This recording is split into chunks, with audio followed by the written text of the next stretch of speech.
स्वागत आपका, जहां हम दुनिया की सबसे महत्वपूर्ण पुस्तक परमेश्वर का वचन बाइबल उसकी पढ़ाई करते हैं। ये पाठ बाइबल की पुस्तकों का परिचय या विवरण है जो जुड़कर बेहतर समझ और आगे की पढ़ाई में हमारी मदद करेगी। साथ जुड़ने के लिए धन्यवाद, जहां हम सत्य को समझते और सीखते हैं कि अपने जीवन में कैसे लागू करें। बाइबल के अलग अलग पुस्तकों का अध्ययन करने से पहले कुछ प्रश्नों का उत्तर जानना अवश्य है। पहला, बाइबल क्या है? दूसरा, बाइबल का उद्देश्य क्या है? और अंत में हम इसे कैसे पढ़ें? बाइबल दो हिस्सों में बांटा गया है, जिसे मसीही नियम कहते हैं। ये दो नियम आगे 66 और पुस्तकों में बांटा गया है। जो कोई इन पुस्तकों का निरीक्षण करते हैं, उन्हें 3 बातों को ढूंढना है। पहला, हर पुस्तक की विषय वस्तु पर गौर करें।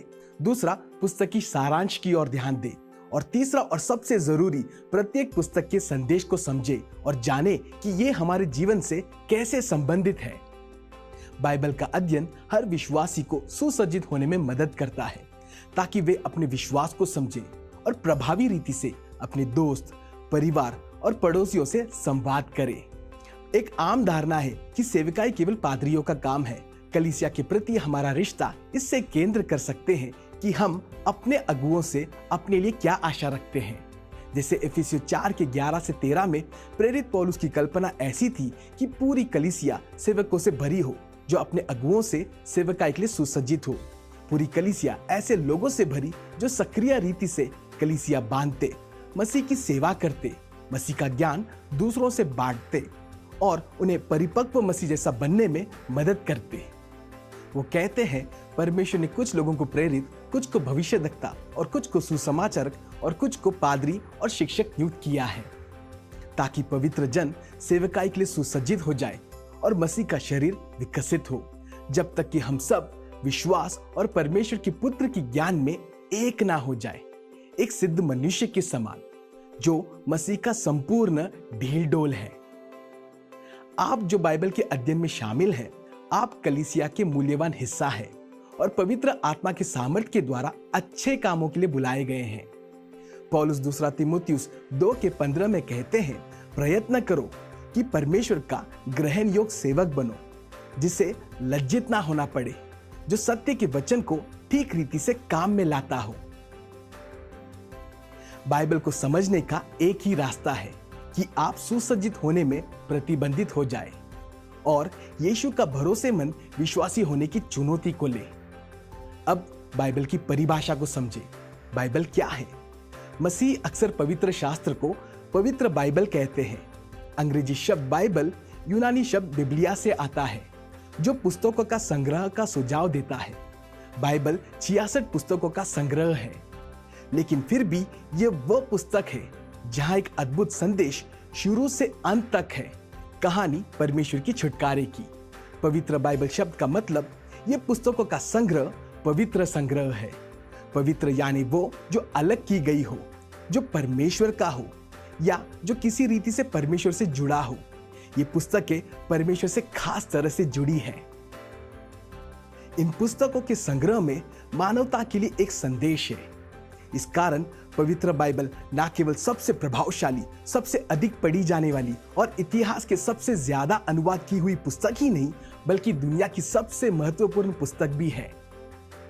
इसीलिए बाइबल का अध्ययन सबसे महत्वपूर्ण अध्ययन है जिसमें आप शामिल हो सकते हैं।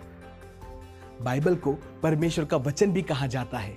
इसका क्या मतलब है कि बाइबल परमेश्वर का वचन है?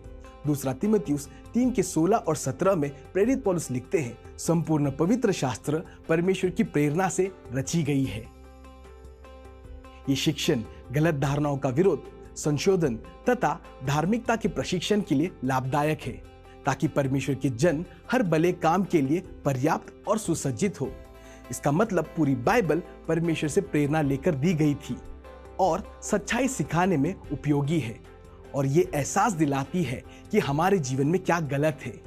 ये हमें सीधा करती है और सही चीज करने में मदद करती है। ये परमेश्वर का तरीका है कि हम हर स्तर के लिए तैयार और अच्छे कामों के लिए सुसज्जित रहे। पौलुस कह रहे हैं कि परमेश्वर की इन पुस्तकों की लिखाई में कुछ तो दिलचस्पी थी। परमेश्वर अपना संदेश आपसे बांटना चाहते हैं।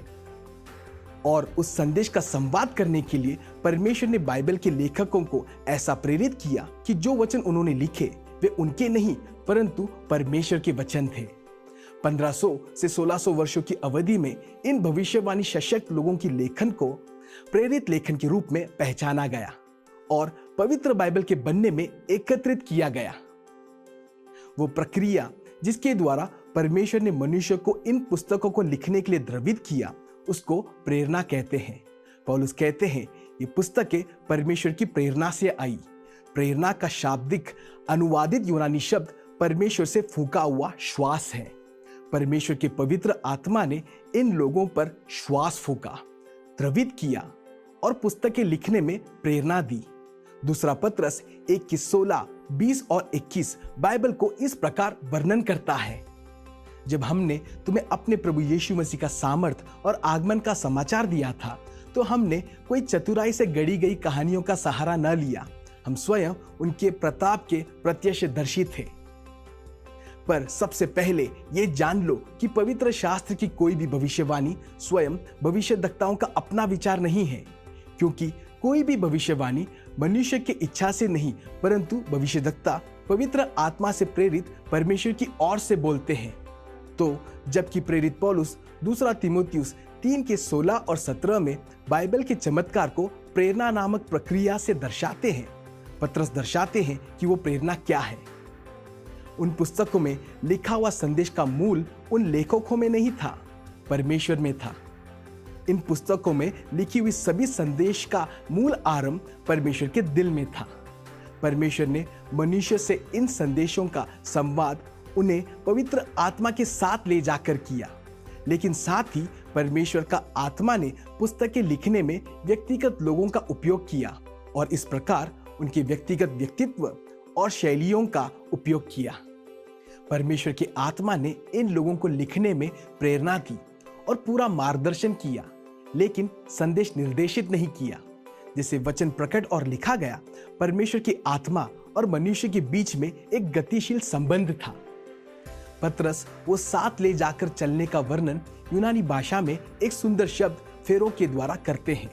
अक्सर जहां अधिक पानी होता है उस जल मार्गों को पार करने के लिए पुलों के बजाय नाव का उपयोग लोगों को एक तरफ से दूसरे तरफ ले जाने के लिए करते हैं। यूनानी भाषा में फेरो शब्द इसी साथ ले जाने को दर्शाती है।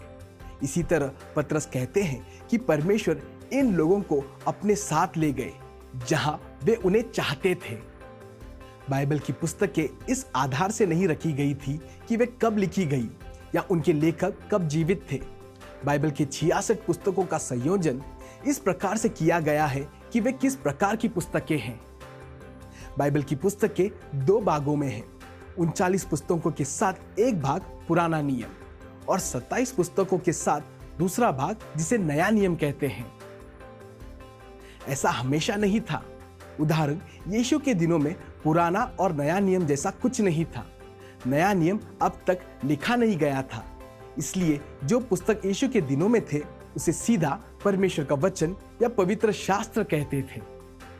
नया नियम लिखने के बाद और पुस्तकों का संग्रह के बाद ही पुराने और नए नियम का अंतर किया गया।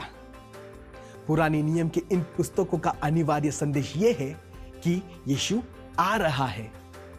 आदि में वचन के अनुसार परमेश्वर और मनुष्य एक दूसरे से तालमेल में थे, पर परमेश्वर ने मनुष्य को चुनने के अधिकार के साथ उसकी सृष्टि की और मनुष्य ने परमेश्वर से दूर होने का चुनाव किया।